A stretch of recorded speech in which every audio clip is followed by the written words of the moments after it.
Hi, everyone. I want to welcome you to another episode of Doing Good Things. This time I have asked Ann Carlson, who's a liaison with OC Ministries, especially the Bawala Project, to come and talk with us a little bit about what's happening in Bawala.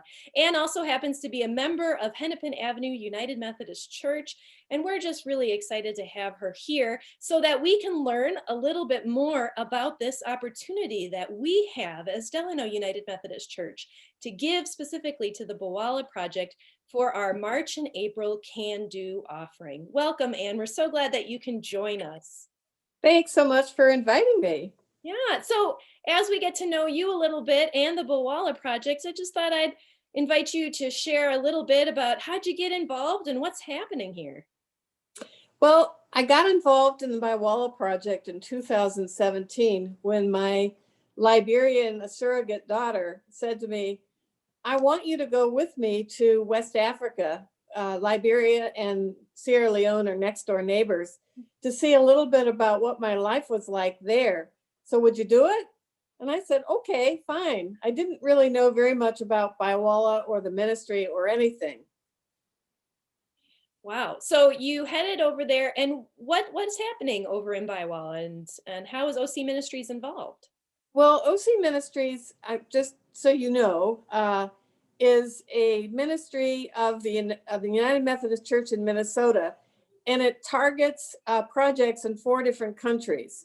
That is Sierra Leone, Liberia, Haiti, and Jamaica.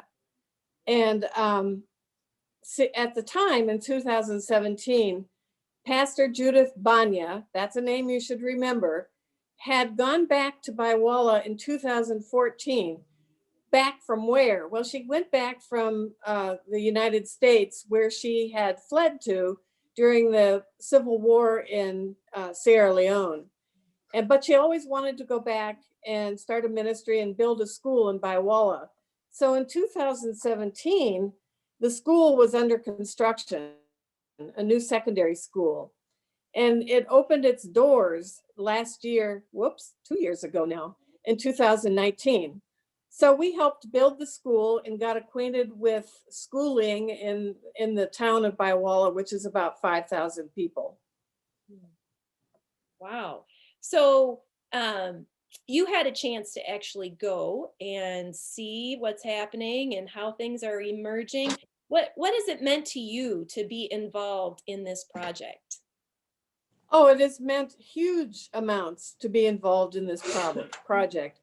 Why? Because when you invest in education, you change the lives of people for generations. And since I've been a lifelong educator and child development specialist, that was really important to me. Education in Sierra Leone is, I would say, maybe 80 or 90 years behind the way we do education here in the US. Schools in Sierra Leone are overcrowded, under-resourced, and the teachers are undertrained.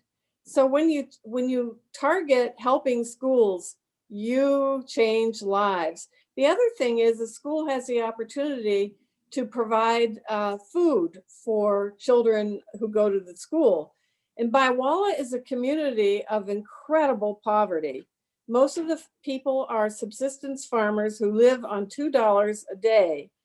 What that means is that the families only eat maybe one meal a day, and generally speaking, don't have very much protein. So you see kids in Biwala with a reddish hair. Maybe you know what the reddish hair is about. It's about protein deficiency. So when kids go to school, they have hope for having job skills, they get fed, they get socialized, and things in their lives are different forever. The Biwala School opened in 2019 with 120 kids. And we wanted the school to have a library, a computer lab, a farm, and ultimately this is a later thing, a store. And all of those things were to teach kids skills so that if they didn't go on to college, they'd at least have some kind of a skill that they could support themselves. So now it is 2021, The library has been established, although it needs lots and lots of books.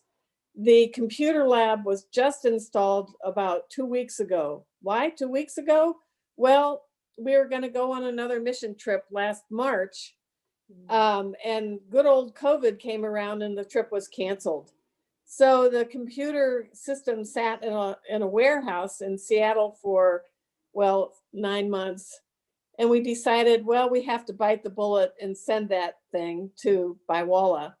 And it cost us $4,000, which we weren't having, we didn't anticipate. But so now it has the computer lab, it has the library, it has a farm, which is 25 acres, and all of the farm is worked by human labor. There is not any animals or machines that work on the farm. And then the latest thing was a store, a small general store with a little cafe attached to it. Now, the farm and the store are intended to bring in money, hopefully, that will support the Biwala school and make it more self-sufficient than, ongoing support by OC Ministries from ad infinitum. Also, the school spent the first year trying to get qualified to be a government sponsored school, which it is now. And they got their first installment of money from the government for operating expenses, which amounted to $580. Now, that we all sort of laughed at it, but at least it's a start. And the country of Sierra Leone is putting a lot of emphasis on developing schools and putting money into schools. The second part of government sponsorship is paying teachers' salaries.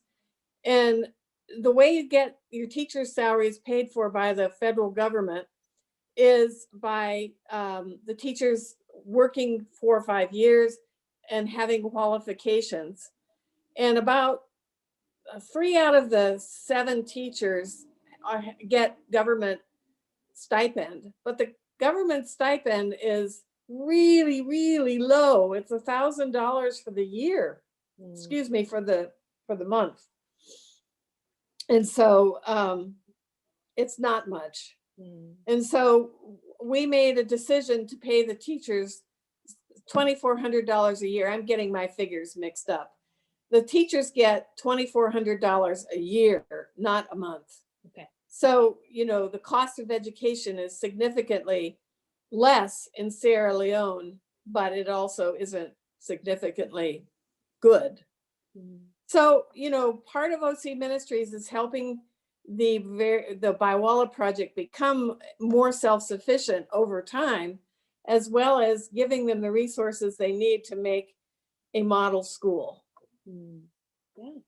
Well, that is it in a nutshell, that by giving for this Can Do offering in March and April, we are able to help a school that was founded by a United Methodist movement through both Minnesota partnership as well as local partnership thrive, and we're helping them move towards self-sufficiency. And so absolutely. So your help is needed, and when you come back and you listen to our longer interview, we're going to be able to talk a little bit more about the wonderful ways that God is at work in this school, and the ways that your dollars will be put to use, and also ways that you could even consider maybe being a mission partner on traveling. They do, when COVID is under control, there are opportunities to actually connect through OC Ministries to get involved in this kind of work. And we're happy to talk about that more in our extended video. But for this one, this is kind of like a little teaser. We want to thank you, Anne, for joining us for the short version. We know, church, that you're going to be generous with your contributions. So we thank you for starting this partnership with OC Ministries. I believe that this is a great opportunity for us to be in partnership with other Minnesota United Methodists doing good things around the world, and be able to do those long-term partnerships that I know that you enjoy and that you have supported over the years. So thank you, church, for starting this new chapter.